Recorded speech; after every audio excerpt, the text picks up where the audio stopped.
Lions TV, we are sponsored by Regal Elevators and Lifts Consultants Limited, a company that is owned and operated by a Millwall fan, just like every single one of the sponsors that you can see on the screen right now. If you are going to do a bit of business in 2021, then please keep it in the Millwall family by checking out all of our sponsors' website links in the description below. This is your post-match analysis video of yesterday's 2-1 win against Stoke City at home. See, I do post-match, win or lose, I do them at the Den. Great result, a game of two halves. Let's start out the 11 that Gary Rowett picked to start the match. So, only one change was made, and it was forced from the team that beat Sheffield United away at Bramall Lane. And that was George Saville suspended. Billy Mitchell came straight in to a central midfield role. And Ryan Leonard continued at right back. I did wonder if he was going to put Leonard in and Billy Mitchell right back, because I thought Danny McNamara was injured. Danny McNamara wasn't injured, by the way. He was just left completely out of the squad for the Sheffield United game, which is puzzling. But there you go. So the game, as I said, started. We're on the back of a good result. And look, we all know it's a game of two halves. We all know we turned it around. So I've watched a lot of the fan cams. So I try and approach it a different way, obviously from what I covered yesterday, which isn't always easy. So I have thought of a couple of different things that I want to say and ways I want to approach the post-match. We started terribly, as we seem to always do at home. We went 1-0 down. Stoke looked like a good side, to be fair to me. They moved the ball well. They constantly getting forward into good areas. Sometimes their final ball had a bit to be desired. On other times, we get to rely on a big man, Balkowski. Fantastic save early on to keep them out. Eventually, they got the breakthrough, and they go 1-0 up. Now, for those full-time on the comments saying, do you pricks still want Rowett out this week? I don't boo at football matches. I don't really agree with it. Won't boo my home team. I'm not saying it's wrong to do it. Each to their own. I have never booed a Millwall manager or a Millwall team. I just, that's not for me. As I said, I'm not saying it's right or wrong. The amount of people booing at half-time and at full-time against Luton would suggest that I'm not the only one with my feelings and my thoughts on how things are currently going. I'll put myself out there, so I expect to get some shit. Of course I do. I get a lot of love yesterday, and I'll also get some shit. That's to be expected. I accept that. But I'm not afraid to put my opinions out there, and I will continue to do so. I'm not always right, because as much as I think I know my football, and I think I do, I think with the following I've got, and I think with the level I played at myself, I think I know what I'm talking about. I like to think I do. So, having said that, I won't always get it right. You've got top managers, top ex-players that are now pundits. They don't always agree. They don't always get it right. That is what it is about. So, the Rowett in, Rowett out situation, am I or am I not right? Well, at the minute, I've got absolutely no complaints. However, yesterday, when we was 1-0 down at half-time, we got booed. At half-time, the opportunity was there for Gary Rowett to change it. Now, I'm not saying he wasn't going to change the formation, because a minute after half-time, his hand is forced. Or was it? I'm not sure, because if I'm honest, I'm going to back Rowett here and I'm going to say, I think Matt Smith was already there, ready to come on, because George Evans was injured, and he come off, and Matt Smith seemed to come on very, very quickly.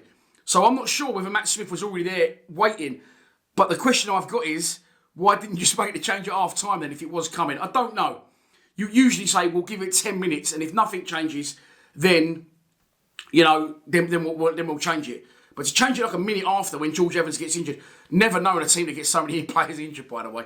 Outrageous. Maybe that just shows they're giving everything for the cause. Jake Cooper's the only one I will accept getting injured, because he used to play on a fucking dislocated shoulder and whatever. And yesterday, he looked quite hurt for a time during the first half, but soldiered on, the big dog, so well on to Coops. But yeah, listen, Evans goes off, Smith comes on. We immediately go to something we've never done under Gary Rowett, and we go to 4-4-2. Now, I don't know, again, this booing, if it's right or wrong, with the teams, and I give my opinions, and I'm quite harsh on the team. I think yesterday, the criticism that the team's been getting, and they got a lot on socials as well at half-time, and the booing, and also throwing to the mix the Stoke City fans singing, Gary Rowett, your tactics are shit. I don't know if that's finally forced Rowett to go, fuck, what am I going to do here? I'm going to have to go 4-4-2. He went 4-4-2. Jed and Ojo went wide. Ryan Leonard come into central midfield. Daniel Ballard went right back, and we played two up front.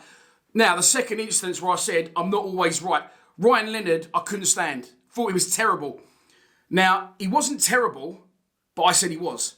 That's my mistake. I've got that one wrong because he was bought by Neil Harris to play in a Neil Harris style team, and we was told he was a box-to-box midfielder. And this is what he basically did whilst playing in midfield. Because I love Neil Harris, club legend, of course, player and manager, and has recently said there's no way in the world I'll manage Charlton, by the way. Fair play to him. But Ryan Leonard didn't get the opportunity to express himself in the right way. Ryan Leonard is much more suited to a Gary Rowett team and a Gary Rowett style of play, and he's absolutely thriving. He was superb at right wing back yesterday out of position, and for me, he was the driving force along with Billy Mitchell in that second half that carried us forward. So I got that one wrong. I'm not afraid to say it. And Ryan Leonard was my man of the match yesterday. Absolutely superb. Couldn't fault him. So he goes central midfield. Then you bring two on up front. Now, this is where I get to say I was right, because there's a big Tom Bradshaw hate club. And I covered this in my preview. Someone said I said that I'm more dangerous from my armchair during my live stream. And as I said in the last video, I absolutely didn't say that. I have never done anything other than back Tom Bradshaw, okay? And a lot of you haven't, and I saw people in posts, even on my personal Facebook timeline during the week, I saw someone I sort of half know said Tom Bradshaw was the worst striker I've seen in 30 years at Millwall. He absolutely isn't. Again, like Conor Mahoney, Tom Bradshaw was bought by Neil Harris to play in a Neil Harris style team. 4-4-2, Mahoney getting the crosses in, Bradshaw playing off a big man, thanks for coming, goals will follow, and they did. 7 goals in 7 games. I always allude to it, I'm boring myself, keep talking it, but the results are there, that if you give Bradshaw the service, he will score goals. He actually scored in Neil Harris's last game in charge, which was away to Luton, 1-1. And then Neil Harris left. Now, it's nothing wrong with it, but Gary Rowett didn't really favour him, did he? He's never really had a run, as neither has Mahoney. The only run he ever really got was when he partnered John Daddy Barsh Fardson in that little spell they had during lockdown playing up front together. If you ask Tom Bradshaw to stay central, to read runs, be busy in and around the box and play off knockdowns, he will score goals without an absolute doubt. Okay? That is a fact, and I have said that over and over and over again. If you ask a 5'8", 10 stone striker, not sure if he's 10 stone, he's very slight, isn't he? And there's nothing against him again. To play with his back to goal. Look, it's a fact. He can't play with his back to goal. If balls get fired into him, his touch isn't great, right? And it bounces off him, goes everywhere. Run channels as well. Try and win headers against 6'4" centre halves. He can't do that, okay? And I thought of a different way to explain this. It's like asking Matt Smith to get balls knocked in behind and outpace defenders to score. Or get the ball at his feet, take on a defender and score. Ask Matt Smith to use his pace to score goals for Millwall. He can't do it. It's not his game. And that is why Bradshaw cannot do it. And he's been sitting there ages. He must be doing something right in training. He come on at Barnsley and he did well. And, yesterday the proof was in the pudding. Give Bradshaw chances to score goals. He will score goals. Some of you are probably saying they were 2 tap-ins. Yeah, of course they were tap-ins. I don't think Gary Lineker ever scored a goal outside the box. Believe me, there is an art to what Tom Bradshaw was doing yesterday. The Stoke defending had a bit to be desired, but he's hanging on the back of shoulders of defenders and pulling off the last man, and he's getting in the right positions, and you can't fault that. A lot of his goals do come that way, and long may it continue. I think he's out of contract at the end of this season, so it'll be interesting to see if the club give him a new one, because his contract and Ryan Leonard's contracts were running out at the same time. They've given a new one to Lenny, and now he's keeping the phobe out of the side. I expect us to go to Huddersfield next Saturday, and I will cover that later, later next week. I suppose it's still Sunday, so it's still this week. You know what I'm talking about. I expect him to play one up front against Huddersfield. Right? I don't have a problem with it because it works away from home. He absolutely has to wake up and smell the coffee. Now, as I said yesterday, I don't know whether it is the pressure, the booing, the taunting from the Stoke fans, that instantaneous decision when there's an injury. We cannot play, okay, one up front at home. If people say about, we shouldn't play 3 at the back, and I used to say, don't play 3 at the back. If you want to play 3 at the back, play 3 at the back. If you want to play 4 at the back, it doesn't matter. But what we absolutely need are players in the centre of our pitch. Kenny must be rubbing his hands together. His phone died yesterday, his battery had 4%, didn't get a video in. But he's been saying since day dot, go back to basics. With the players we got, play them the way that they should be played. And I saw Watch Under the Cosh, as you know, big fan of the show. And they was talking about Sam Allardyce, actually, when he was manager at Newcastle, I think. And the player on there said something. He said it was really good management, because what he did was he knew what we had and he used that in the right way. He didn't try and play all different ways or the way the last manager played or the way that he would usually play as a manager. He looked at the players we got and said, this is what they can do, so we're going to play the way that suits them. And that's exactly what Router's got to do. It's got to continue at home. We have to play 2 strikers and 2 or even 3 in midfield. 3 in midfield, the way the game finished from yesterday with Keith Bell, Billy Mitchell and Ryan Leonard in there was perfect. We looked compact. We looked like teams weren't just going to fucking breeze through us and stroll through us and pick us off at will. We had a core, we had a base of centre midfielders in front of and protecting the back 4, back 3 or back 5, whatever you want. But we need to play 2 up top and we need to be more fucking central in general in the games. These 2 wide wing backs, 2 wide wingers, it's all spread out too much and we've not got enough down the middle. We've not got the players to cope with enough coming down the middle. So we come back into the game, we score 2 goals, 2 carbon copy goals, 51 minutes, 61 minutes. First one, good little pattern of play. Ball forward from Hutchinson. It was a fantastic crossing by Ojo, by the way. He made that look absolutely effortless. And Bradshaw's there, taps it in. 10 minutes later, same sort of thing. Ryan Leonard keeps the ball alive in the box. And he moved it quick, didn't he? Got it out his feet, cut it back on his left foot. And there is Bradshaw. Again, I will just comment quickly on Shea Ojo, because it just pops into my head there. Again, a very mixed bag of opinions, and I'm not saying anyone's right and anyone's wrong. What I'm saying is, he's not long been at the club. He needs a run of games. I've not been impressed with him so far from what I've seen. Was impressed with him at Nottingham Forest. Since then, I haven't been. Yesterday, first half, terrible.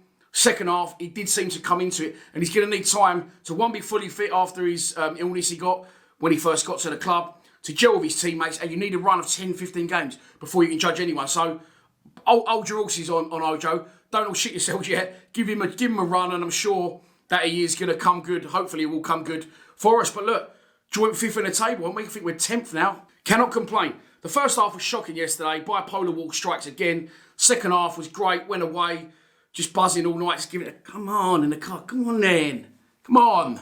All night just doing that. You know what it's like when you're indoors, having a couple of pints. That takeaway, as Peter Morris says, always tastes better, doesn't it? And we go again next week. No midweek game. Huddersfield away next week, which I'll cover. Alex Ray's coming back on the show next week, I think. Anton Rogan's coming on the show next week. Another Mill player for the 90s. The under-23s are playing at home Tuesday. So it will be all systems go in Lions TV Towers. Well, it's not Lions TV Towers. By the way, this bastard wallpaper isn't mine. I am at my parents' waiting for my new place to go through.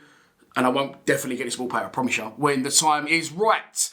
So, all that's left for me to say is enjoy the rest of your Sunday. I hope you've enjoyed the post-match analysis. Try to approach it in a slightly different way instead of just covering the game. And if you're watching this at 7 p.m, if you're first up, I'll see people comment first in the comments, well done. I don't know what that is, but if you're first in the comments and you write it, then you're some sort of hero apparently on YouTube. I don't know. I don't get that. But anyway, if you are watching this at 7 p.m, and it's just finished, it's quite a long one. I'm guessing it's about 7:20 now. Something like that. 7:18. I've got 7:18. Do yourself a favour. Go and make sure the beers are cold. Get that takeaway ordered. Shut yourself away from the rest of your family who are potentially making noise and playing board games. Do people play board games anymore? I'm not sure. And get ready, because at 8 p.m, the Etienne Vervier Lions Lounge, it took me 3 years to find him, and I didn't even find him. Someone else found him. The ET Lions Lounge lockdown video drops at 8 p.m. tonight. It's about 40 minutes long, and I hope you enjoy it. I'll be back next week. Enjoy the rest of your Sunday. Please subscribe to Lions TV. Come on, you Lions.